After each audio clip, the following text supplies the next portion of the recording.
Feast recipes உங்களை அன்புடன் வரவேற்கிறது. நம்ம வெயில் காலங்களில் சர்பத், ஜூஸ், இளநீ, பதுனி, நொங்கு, ஐஸ்கிரீம்ஸ், ஜிகிர்தண்டா இந்த மாதிரியான நிறைய குளிர்பானங்களை நம்ம எடுத்து சாப்பிட்டுட்டு வரோம். ஆனால் என்னதான் இந்த வகையான குளிர்பானங்களை நம்ம எடுத்து சாப்பிட்டுட்டு வந்தாலும் இப்போது இந்த சாதத்தில் செஞ்ச இந்த குளிர்பானத்துக்கு ஈக்குவலாக எதுவுமே கிடையாது. ஏன்னா அந்த அளவுக்கு ரொம்ப ரொம்ப அதிக சத்துத்தன்மை வாய்ந்ததுங்க இந்த குளிர்பானம்.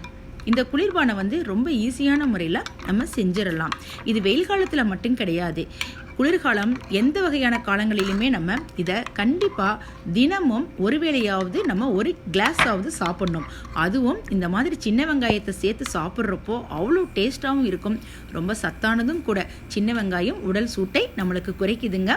அவ்வளோ நல்ல எளிமையான அதே நேரத்தில் அதிக சத்தும் வாய்ந்த இந்த ஜூஸை பற்றி தான் பார்க்க போகிறோம். வாங்க. மருந்தே உணவு நிகழ்ச்சியில் நம்ம மருத்துவ குணமுள்ள உணவு வகைகளையும் அதை சாப்பிட்றதுனால நம்மளுக்கு என்ன நோய்கள் எல்லாம் குணமாயிட்டு வருது அப்படிங்கிறத பற்றியும் பார்த்துட்டு வந்துட்டுருக்கோங்க. அதன் அடிப்படையில் இன்றைக்கி நம்ம பார்க்க போகிறது என்ன அப்படின்னு பார்த்தீங்கன்னா, நம்மளுடைய புண்ணில் இருக்கக்கூடிய கட்டிகள் உடைய வேண்டும் என்றால் வெந்தயத்துடன் சீமையகத்தி பழத்தை நன்கு அரைத்து கட்டிகளில் தடவி வர வேண்டும். இவ்வாறு தடவி வருவதனால் கட்டிகள் சீக்கிரமாகவே பழுத்து உடைந்துவிடும்.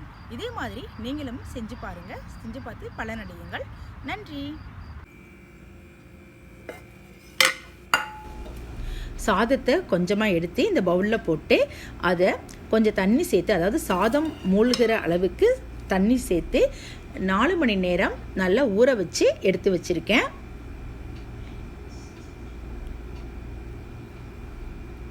அடுத்ததாக கொஞ்சமாக சின்ன வெங்காயம், அதுவும் உரித்து எடுத்து வச்சுருக்கேன். ஒரு 10லிருந்து 11 சின்ன வெங்காயம், கொஞ்சம் ஒரு 4-5 சின்ன வெங்காயத்தை சின்ன சின்ன பீஸாக கட் பண்ணி அதையும் நான் பக்கத்தில் எடுத்து வச்சுருக்கேன். இவ்வளோ தான் இதுக்கு தேவையானது.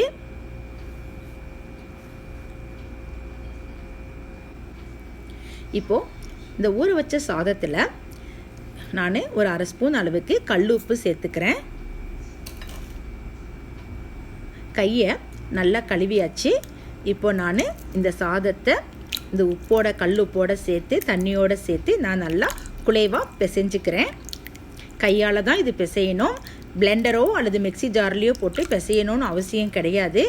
விருப்பப்பட்டால் பிசைஞ்சுக்கோங்க. ஆனால் கையால் பிசைகிறது ரொம்ப ரொம்ப நல்லது. ஏன்னா நம்ம கையில் இருக்கக்கூடிய நன்மை செய்யும் பாக்டீரியாக்களும் நன்மை செய்யும் ஈஸ்ட்டுகளும் சேர்ந்து நம்ம இந்த சாப்பாடை சீக்கிரமாக நொதித்தல் வினைக்கு உட்பட்டு நம்ம சாப்பிட்றப்போ சீக்கிரம் டைஜஷன் ஆகிறதுக்கு நம்மளுக்கு வழிவகுக்கும்.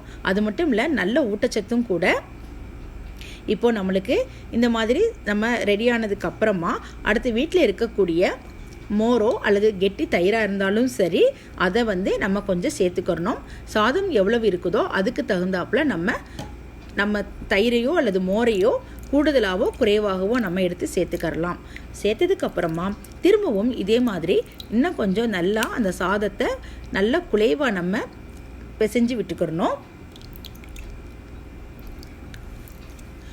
இந்த மாதிரி பிசைஞ்சதுக்கப்புறமா நல்லா ரெடி ஆயிடுச்சு பாருங்கள். இவ்வளோ தான். இப்போ நம்மளுக்கு அந்த கஞ்சி பதத்துக்கு வந்துடுச்சு. பார்க்குறப்பயே நல்ல நமக்கு இதை குடிக்கணும் போல் இருக்குது. ஏன்னா இந்த வெயிலுக்கும் இது குடிக்கிறப்போ அவ்வளோ குளுன்னு குளுமையாக இருக்கும். பாருங்கள், இந்த மாதிரி பதத்துக்கு நம்ம ரெடி பண்ணியாச்சு. பக்கத்தில் சின்ன வெங்காயம் எல்லாம் ஏற்கனவே நம்ம ரெடி பண்ணி வச்சுருக்கோம்.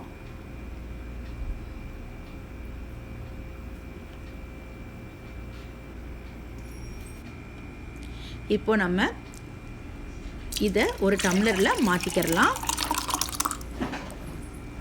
தினமும் ஒரு டம்ளராவது நம்ம குடித்தோம்னா அவ்வளோ நல்லது. இது டம்ளரில் மாற்றியாச்சு. இப்போது இதில் இந்த நம்ம குட்டியாக கட் பண்ணி வச்சுருந்த இந்த சின்ன வெங்காயத்தையும் சேர்த்துக்கரலாம். ஏன்னா இதை குடிக்கிறப்போ இந்த சின்ன வெங்காயத்தை சேர்த்து குடிக்கிறப்போ இன்னும் நம்மளுக்கு நல்லாயிருக்கும், டேஸ்ட்டாகவும் இருக்கும், உடம்புக்கு ரொம்ப ரொம்ப நல்லது. தயிர் எக்ஸ்ட்ரா சேர்க்கணுன்னாலும் இந்த மாதிரி தயிரோ மோரோ நம்ம சேர்த்துக்கரலாம். இவ்வளோ தான். ரொம்ப ஈஸியான முறையில் நம்மளுக்கு இந்த குளிர்பானம் ரெடி ஆயிடுச்சு. அருமையான அற்புதமான இந்த குளிர்பானம் உடம்புக்கு ரொம்ப ரொம்ப நல்லது. உடல் சூட்டை நல்லா குறைக்கும். ரொம்ப எளிமையான ஒரு குளிர்பானங்க இது. ரொம்ப நல்லது. இதே மாதிரி நீங்களும் தினமும் செஞ்சு பார்த்து தினமும் 1 டம்ளராவது குடிங்க. இந்த வீடியோ உங்களுக்கு ரொம்ப பிடிச்சிருக்கும்னு நினைக்கிறேன். பிடிச்சிருந்ததுன்னா லைக் பண்ணி, ஷேர் பண்ணி, சப்ஸ்கிரைப் பண்ணுங்கள். நன்றி.